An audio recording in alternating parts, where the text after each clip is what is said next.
Hey everyone, today we're going to do a full entertainment review here on Anthem of the Seas. Right after this.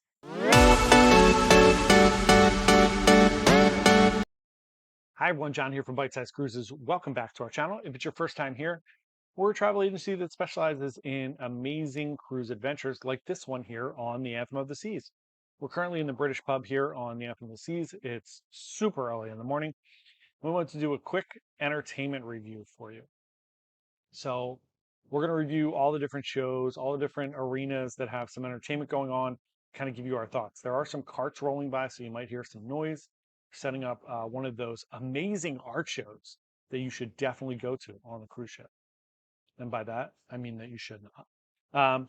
So up first, we're going to talk about the Schooner Bar. This is a Royal Caribbean classic. It's old reliable. If you don't have anything going on and you want to have some fun and have some great entertainment on one of the nights of your cruise, stop on by the Schooner Bar. It's nautically themed. It's on all of the Royal Caribbean ships. So it's a real great staple of consistency on the Royal. It's like Chops Grill, right? So go to the Schooner Bar. They're going to have some amazing piano players, amazing singers. It's incredible that they can pretty much play anything. They will have themed times during the ship where they play like Elton John or like folk classics or different things. And then at night, generally later in the evening, they do just your regular piano bar where you come up, throw a couple bucks in, and they'll play whatever song you want them to play as long as they know it. And if they don't know it, they might even look it up for you and play it. But that is a really good kind of old reliable standard on Royal Caribbean. Always someplace to go if you're looking for something to do in the evening. Next up, we're going to talk about We Will Rock You. See me looking over here. I have a list in front of me. So, We Will Rock You, really, really great music. If you love Queen and you want to watch a few hours of Queen songs kind of reimagined and redone by an amazing cast, it's a great show. The story is really bizarre. It's a little kind of campy and it is fun. It's a fun story. It's just not, it's not a traditional Broadway musical story, but it is fun. The show's great. The cast is amazing. So it is 2 hours long. So if you have little kids or uh, people that don't like to sit still for that long, it is a full Broadway show. There is no intermission, goes straight through, but it's an awesome show. And I think you will love it. Go check it out and let us know what you think about it. On the other end of the spectrum, next up is The Gift. Also takes place in the Royal Theater. Uh, you do not need reservations, first come, first serve. Same thing with We Will Rock You now. No reservations needed, just show up and you can go see the show. So for The Gift, it is one of the strangest shows I've ever seen on a cruise ship. The pros, there is some fun music in it. They do Fireflies by Al City. They do a couple other fun songs. But it just seems like somebody picked a list of 10 songs and they tried to shove them into some type of a story. The story doesn't really make any sense. It's about a family that gets separated, somebody dies. Sorry for the spoiler. It's just a weird show, but you may love it. And the music's pretty good. So again, there's, something to do. It's only 45 minutes long. So go check it out by all means. Let us know what you think. Comment below if you liked The Gift. I've seen online some people like it. Some people thought it was a really touching story. I just didn't get it. Next up, Spectras Cabaret. There are no words.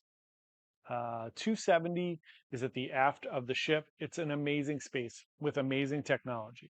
They have amazing monitors in there that move all around. There's all kinds of robotics. The whole room gets covered up. There's windows, 270-degree view during the day with these giant floor-to-ceiling windows.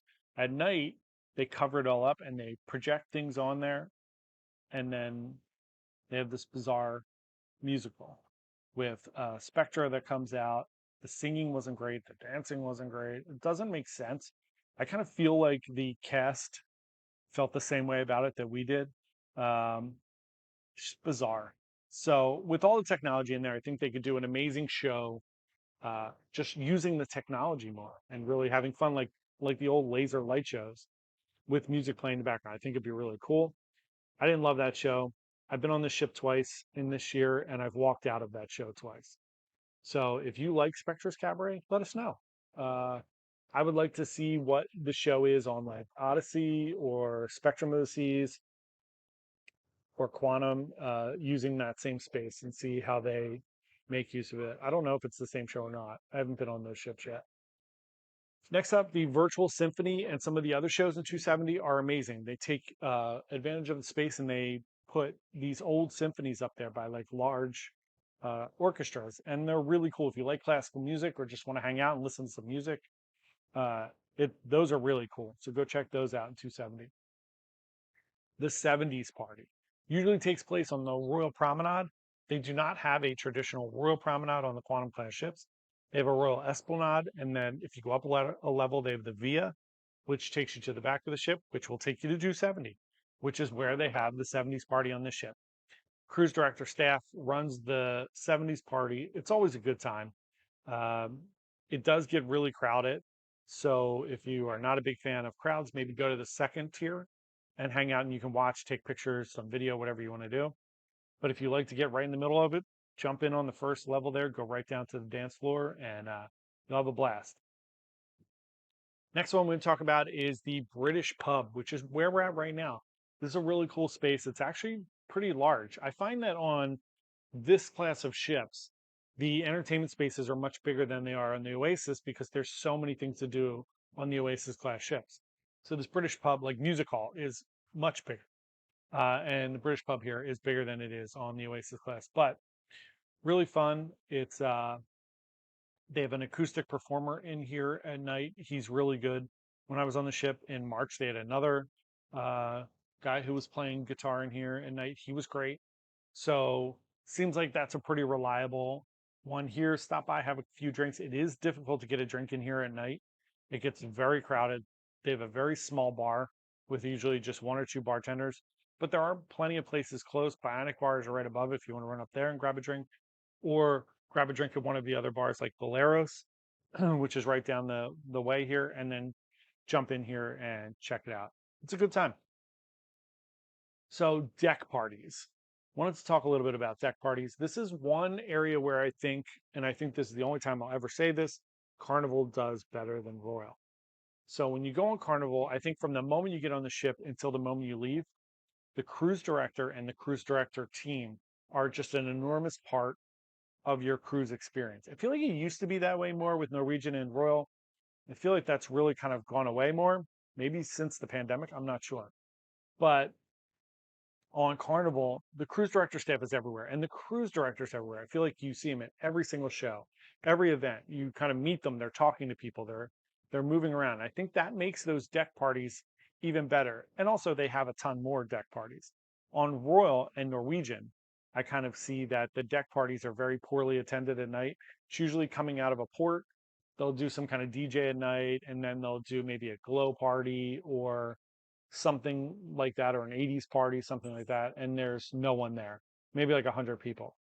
And I do really think that it's because you don't have a lot of communication or a lot of eyes on the cruise director. On Norwegian, the cruise director does do the glow show outside at night on Spice H2O if you're on one of those Breakaway or Breakaway Plus class ships. But here on Royal, we've been here, this is day 6. We're at day 6. And I've not seen the cruise director yet. I've heard his voice.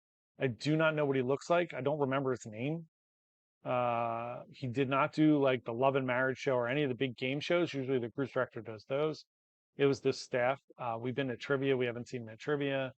We kind of do a lot of things on the ship, and I have not seen him at all, which is kind of odd, but it is what it is.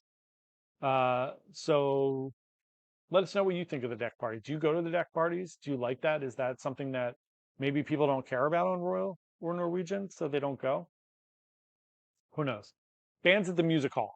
This is a great one. I love that space. I think it's a really cool space. I highly recommend you go check out the bands at Music Hall. When I was on here in March, they had a really good band. The girl was from Britain's Got Talent, and that cover band was awesome. And then they had a just like a pop band, and they were okay, but it was a ton of fun. This time they have the Broadway band, or the Billboard band, sorry, uh, and they have Van Halen, which is a Van Halen, obviously, tribute band. but that's a great space. It's a great place. Easy to get a drink in there. There's a huge bar. Go check it out. Hang out in there for a little bit. They have the self-leveling pool tables in there, so even if the sea's rocky, pool tables stay flat and straight, hypothetically. So go check it out. The music hall is one of my favorite spots on the ship. And then last and certainly least, the Illusionist and Comedian headliner shows. I love stand-up comedy, and I guess to be brutally honest, the stand-up comics on a cruise ship are not always the best. I get it; they're up and comers, they're probably opening acts and different things. It's just I just don't find it to be a great experience. It's always fun to go see a show in the theater. It's always great on opening night to go to the welcome aboard show, and there's usually a comedian there.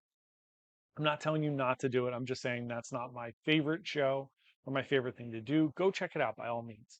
And then also the Illusionist, same thing. I feel like we're spoiled. We've been on a ton of cruises, and the magicians and illusionists are always generally doing the same act pretty much.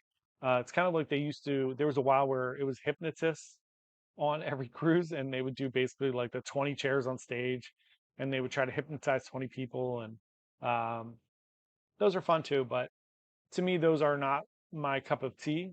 But by all means, go check it out, see if you like it. And that's it. That's gonna do it for our review of all the entertainment. Let us know if you have any favorites or duds below. Let us know if you've been to any of the shows, if you like them or not. And we'd like to ask you to please subscribe to our channel. It really does help. Like the video if you liked it, and tell a friend about us. We'd love to we'd love to meet you guys and hear more about your cruising. Anything you want to see while we're on Anthem of the Seas, let us know. We're here for another day. We're happy to go around and show you some other things. Thanks so much. Have a great one.